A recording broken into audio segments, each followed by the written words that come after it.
नमस्कार। चलिए आज चलते हैं एक ऐसी कहानी में जो समय से भी पुरानी है। एक कहानी जहां किस्मत का फैसला बस एक नजर में हो जाता है। तो सवाल ये उठता है कि क्या सच में एक नज़र किसी की तकदीर हमेशा हमेशा के लिए बदल सकती है? यही सवाल हमारी आज की कहानी के दिल में है, जहां एक खूबसूरत बगीचे में दो आत्माओं का मिलाप होता है। तो कहानी की शुरुआत होती है पुष्प वाटिका की पावन धरती से। और देखिए, यहीं पर दो बिल्कुल अलग-अलग लेकिन एक जैसे भक्ति से भरे मकसद एक साथ आकर मिलने वाले हैं। और बस यहीं से एक बहुत ही अद्भुत घटना की नींव रखी जाती है। तो देखिए, इस पावन बगीचे में हो क्या रहा था। एक तरफ थी सीता अपनी 8 सहेलियों के साथ, जो देवी पार्वती की पूजा करने आई थीं, और दूसरी तरफ राम अपने भाई लक्ष्मण के साथ पहुंचे थे अपने गुरु के लिए फूल लेने। मतलब दोनों का इरादा तो भक्ति ही था, पर उन्हें एक दूसरे के वहां होने का कोई अंदाजा नहीं था। और अब कहानी उस मोड़ पर आती है जहां ये अनजान दुनिया बदलने वाली है। और ये होता है सीता की एक सखी के जरिए, जिसे एक ऐसा अनुभव हुआ जिसे आप कह सकते हैं शब्दों में बयां करना लगभग नामुमकिन था। तो हुआ ये कि बगीचे में टहलते टहलते सीता की एक सखी की नज़र अचानक राम और लक्ष्मण पर पड़ती है।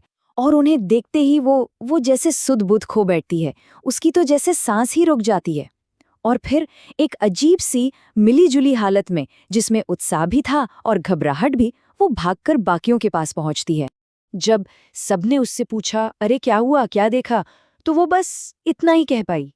और उसकी कही बात उस अनुभव की गहराई बताती है। जिन आंखों ने देखा है, उनके पास जबान नहीं है, और जो जबान बोलती है, उसके पास आंखें नहीं हैं। मतलब साफ था, वो उस दिव्य दर्शन को शब्दों में उतारी नहीं पा रही थी।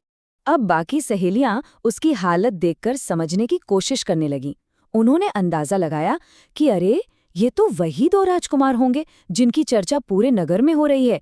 एक श्याम रंग के और दूसरे गोरे रंग के, दोनों ही जवान और इतने सुंदर कि बस देखते ही रह जाओ।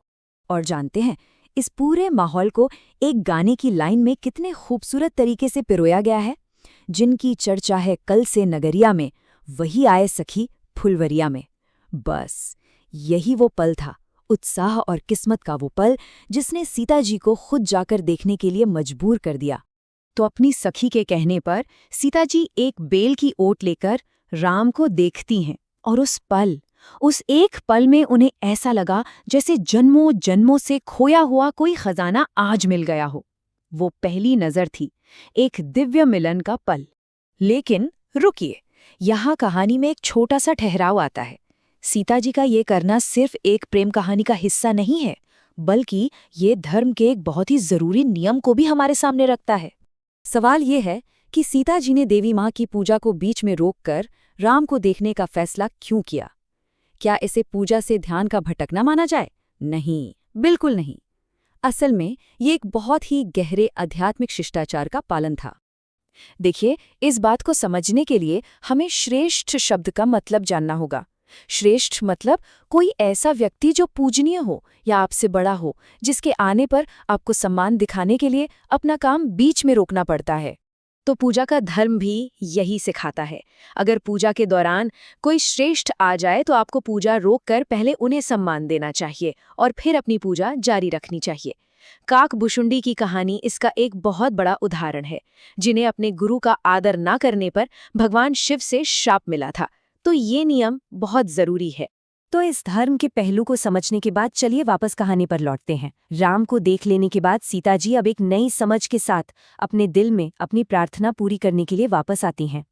सीता जी मंदिर लौटकर देवी पार्वती से प्रार्थना करती हैं, पर इस बार शब्दों से नहीं, बल्कि अपने दिल की खामोश इच्छा से। उन्हें पता था कि देवी तो अंतर्यामी है, वो उनके मन की बात बिना कहे ही सब समझ जाएंगी। और फिर वही हुआ, एक चमत्कार। सीता जी की उस खामोश भक्ति से भरी प्रार्थना के जवाब में देवी पार्वती की मूरत मुस्कुरा देती है। ये एक इशारा था कि उनकी अनकही प्रार्थना सुन ली गई है, उसे स्वीकार कर लिया गया है। और सिर्फ इतना ही नहीं, वो एक बहुत ही शक्तिशाली पल था। देवी की मूरत के गले से माला अपने आप खिसकती है और सीधा सीता जी की फैली हुई गोद में आकर गिरती है। सोचिए, ये तो उस दिव्य आशीर्वाद का साक्षात प्रमाण था। और इस प्रसाद के साथ ही देवी का आशीर्वाद भी मिल गया। तुम्हारी मनोकामना पूरी होगी। ये पक्का हो गया था कि उनकी इच्छा मान ली गई है और उनकी किस्मत तय हो चुकी है। लेकिन रुकिए, ये दिव्य मंजूरी तो कहानी का सिर्फ एक पहलू था। अब कहानी का रुख राम की तरफ मुड़ता है, जहां इस मिलन की एक और पुष्टि होने वाली थी।